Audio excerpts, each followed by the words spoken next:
Indirect and offset unlock dynamic behavior that static cell references cannot achieve.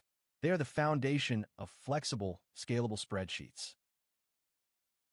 Indirect converts a text string into a cell reference.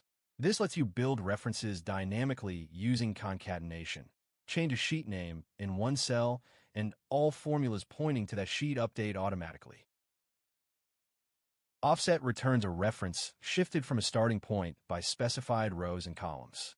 It can also define a range of variable height and width, making it perfect for auto-expanding chart ranges.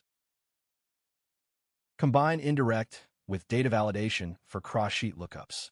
Use offset with counta for ranges that grow with your data. Together, they power dependent dropdowns, dynamic charts, and self-adjusting reports. 3 live demos: a dependent dropdown system using indirect, an auto-expanding chart range using offset, and a multi-sheet summarizer that pulls data from any sheet based on a dropdown selection. Indirect and offset are advanced tools that separate intermediate users from experts. Subscribe to keep leveling up your Excel skills.